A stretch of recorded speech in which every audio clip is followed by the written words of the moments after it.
എത്ര വളർന്നാലും ദൈവമേ, ഞാനെന്നും അങ്ങേക്കു പൈതൽ. എത്ര വളർന്നാലും ദൈവമേ, ഞാനെന്നും അങ്ങേക്കു പൈതൽ. കർത്താവിൽ എനിക്ക് ഏറ്റവും പ്രിയപ്പെട്ടവരെ, 65 സങ്കീർത്തനം അതിൻ്റെ 1 മുതലുള്ള വചനഭാഗങ്ങളെ നമുക്ക് വായിക്കാം. ദൈവമേ, സിയോനിൽ സ്തുതി നിനക്ക് യോഗ്യം, നിനക്ക് തന്നെ നേർച്ച കഴിക്കുന്നു. പ്രാർത്ഥന കേൾക്കുന്നവനായുള്ളവേ, സകല ജഡവും നിന്റെ അടുക്കിലേക്ക് വരുന്നു. എൻ്റെ അകൃത്യങ്ങൾ എൻ്റെ നേരെ അതിബലമായിരിക്കുന്നു, നീയോ ഞങ്ങളുടെ അതിക്രമങ്ങൾക്ക് പരിഹാരം വരുത്തും. ദൈവമേ, സിയോനിൽ സ്തുതി നിനക്ക് യോഗ്യം, നിനക്ക് തന്നെ നേർച്ച കഴിക്കുന്നു. പ്രാർത്ഥന കേൾക്കുന്നതിനായുള്ളവേ, സകല ജഡവും നിന്റെ അടുക്കിലേക്ക് വരുന്നു. നേർച്ച നേരരുതെന്ന് പ്രമാണപുസ്തകത്തിൽ പറയുന്നു. നേർന്നാൽ അത് നിവർത്തിക്കണമെന്ന് പറയുന്നു.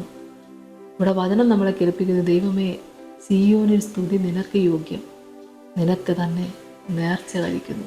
ഗ്ലോറി. പിന്നെ നമ്മൾക്ക് ആർക്കാ കൊടുക്കാനുള്ള ഒന്നുമില്ല. അവേ സ്തോത്രം. നമ്മുടെ രക്ഷിതാവിൻ്റെ സന്നിധിയിൽ നേർച്ച കഴിക്കുക. ഇവിടെ വചനം നമ്മളെ കേൾപ്പിച്ചല്ലോ. ദൈവമക്കളെ, സാക്ഷ്യം പറഞ്ഞ് ദൈവത്തെ മഹത്വപ്പെടുത്തിക്കൊണ്ട് കർത്താവിനെ ആരാധിക്കുവാൻ എല്ലാവരെയും സഹായിക്കട്ടെ.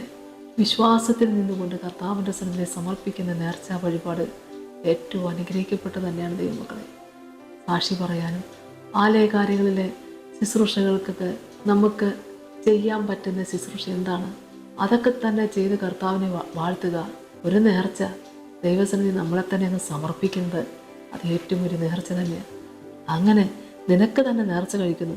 പ്രാർത്ഥന കേൾക്കുന്നതിനായുള്ളവേ, സകല ജഡവും നിന്റെ അടുക്കിലേക്ക് വരുന്നു. സകല ജഡവും നിന്റെ അടുക്കിലേക്ക് വരുന്നെന്ന് പറഞ്ഞു.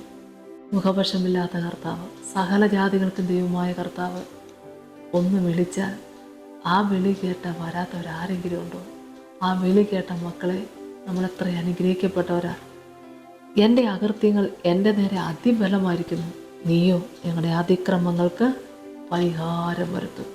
നമ്മുടെ അതിക്രമങ്ങൾക്ക് പരിഹാരം വരുത്തുന്ന കർത്താവിൻ്റെ തിരുസന്നിധിയിൽ പ്രാർത്ഥിക്കാം.